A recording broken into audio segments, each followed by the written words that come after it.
ဘာမှမဖြစ်ဘူးမင်္ဂလာပါရှင် Relationship America ကနေကြိုဆိုပါရရှင်ကျွန်မမသနာပါရှင်အမျိုးသားတွေအမျိုးသမီးတွေရှိကအများဆုံးကြားပူးကြမှာပါတခုခုပြောရင်ပေါ့နော်မျက်နှာကြီးကစူပုတ်ပြီးတော့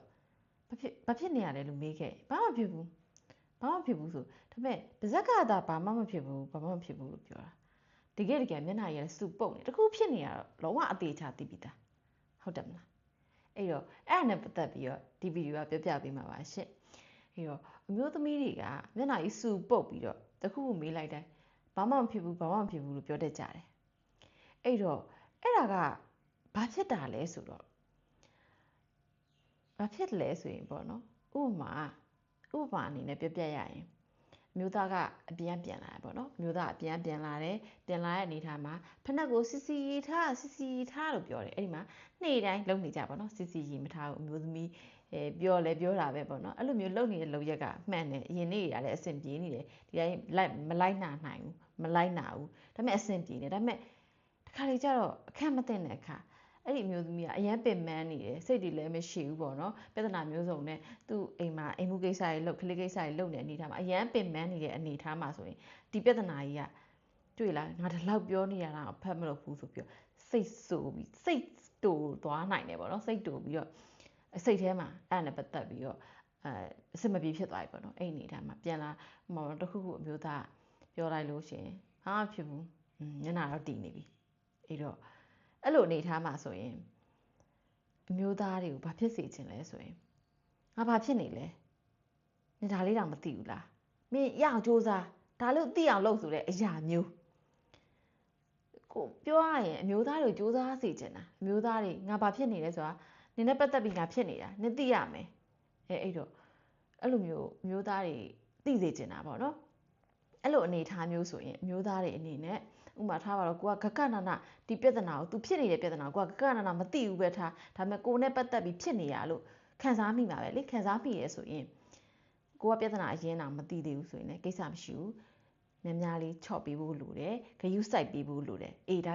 ပေမဲ့အဲ့လိုမျိုးမလုပ်ဘဲနဲ့ဘာဖြစ်နေရလဲမေးအတင်းနေလိုက်မေးမယ်ကွာမေးပြီးတော့မပြောလဲနေကွာဘာဖြစ်မင်းကမဖြေဘူးမလားမဖြေရင်ရတယ်ကွာမင်းငါမေးတာတော့မဖြေဘူးဆိုနေပါစေကွာဆိုပြီးလှည့်ထွက်သွားခဲ့ရင်ဘာမှဖြစ်ပြီးရောကွာဆိုပြီးလှည့်ထွက်သွားခဲ့ရင်ဘာမဟုတ်တဲ့ပြဿနာလေးကနေအဆိုင်ခဲဖြစ်သွားနိုင်တယ်အသေးသေးလေးတွေကနေဆုသွားနိုင်တယ်အမျိုးသမီးတွေနဲ့ဘယ်လိုခံစားရမလဲဆိုရင်ငါဒီခံစားချက်ကလေးတောင်နင်နားလည်းမပေးဘူးလားဒါလေးတောင်မသိဘူးလားဆိုတဲ့အရာမျိုးတွေနဲ့အိမ်တော်ကြီးမှာဘာမှမဟုတ်တဲ့ဟာတွေနဲ့ကြီးသွားနိုင်တယ်သေးသေးလေးတွေစုပြီးတော့အဲ့တော့သတိထားဖို့လိုပါတယ်ပြီးရင်အမျိုးသမီးတွေအနေနဲ့အခါလေကြရင်သူတို့ဘာဖြစ်လို့ဖြစ်မှန်းတော့သူတို့နားမလည်ကြဘူးအဲ့လိုအနေအထားတွေရှိတတ်တယ်အဲ့တော့နားလည်ပေးဖို့လိုတယ်ဘေးကနေကို့အိမ်အောင်ဘက်သူစိတ်အဆင်မပြေတာကိုမြန်နားလည်ပေးဖို့လိုတယ်ဘာမှမသိရင်တော့မင်းပြောရရင်ပြစ်စလက်ခက်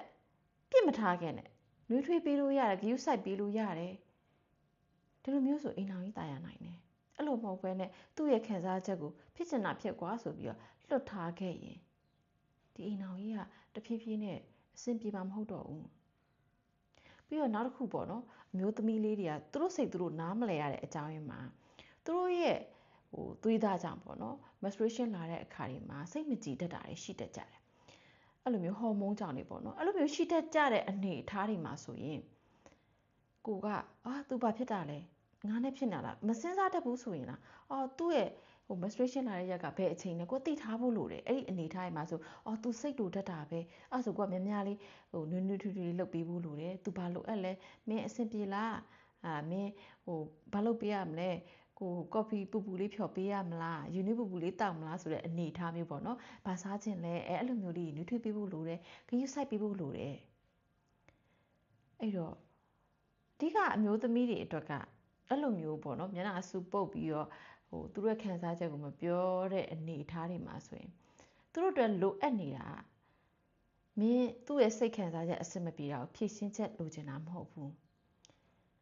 သူတို့ရဲ့စိတ်ခံစားချက်ကိုနားလည်ပေးဖို့ဥပမာသူ့ဘက်ကလိုလားပြောခဲ့ရင်လည်းမင်းကစိတ်ရှည်လက်ရှည်လေးနားထောင်ပေးဖို့လိုတယ်ပြီးရင်ဥပမာ သူ့ဘက်ကမပြောခဲ့ဘူးဆိုရင်လည်းရတယ်မင်းအဆင်မပြေသေးရင်လည်းမပြောနဲ့တော့ကိစ္စမရှိဘူးဒါပေမဲ့မင်းဘေးမှာကိုရှိတယ်ကိုတူတူဖြည့်ရှင်းပေးမယ်မင်းဘာဖြစ်နေလဲအဲ့လိုမျိုးရှိတယ်ကိုနဲ့မျိုးသားနဲ့ပတ်သက်ပြီးပြဿနာမတက်ထားရင်တော့တခြားသူ့ရဲ့ပတ်ဝန်းကျင်ပေါ့နော်သူ့အပေါင်းအသင်းနဲ့ရန်ဖြစ်စရာရှိထားမယ်သူ့ဆွေမျိုးတွေနဲ့ရန်ဖြစ်စရာရှိထားမယ်ဆိုရင်သူ့အတွက်စိတ်မကြည်ဘူးပေါ့နော်အဲ့အနေထားမှာဒီဘက်ကိုရိုက်ခတ်လာနိုင်တယ်အဲ့တော့များများလေးနားလည်ပေးဖို့လိုပါတယ်နားလည်ပေးဖို့ဆိုတာကျမတစ်ဖက်ဆုံးပြောပြတာမဟုတ်ဘူးအမျိုးသမီးတွေကိုနားလည်ပေးဖို့လိုသလိုအမျိုးသမီးတွေကလည်းအမျိုးသားတွေကိုနားလည်ပေးဖို့လိုပါတယ်အချင်းချင်းအပြန်အလှန်သူတို့ရဲ့စိတ်ပိုင်းဆိုင်ရာပေါ့နော်အသေးစိတ်ကလေးတွေကစအချင်းချင်းဂရုစိုက်ပေးဖို့လိုပါတယ်ရှင်အဲ့တော့အဲ့လိုမျိုးအသေးစိတ်သူတို့ရဲ့စိတ်ပိုင်းဆိုင်ရာခိုင်ကြကိုယ့်ရဲ့စိတ်အတွင်းစိတ်ပေါ့နော်စိတ်ပိုင်းဆိုင်ရာမှာလိုအပ်ချက်တွေဘာတွေလိုနေလဲဆိုတာတော့မသိတတ်ကြဘူးအဲ့တော့အဲ့လိုမျိုးသိဖို့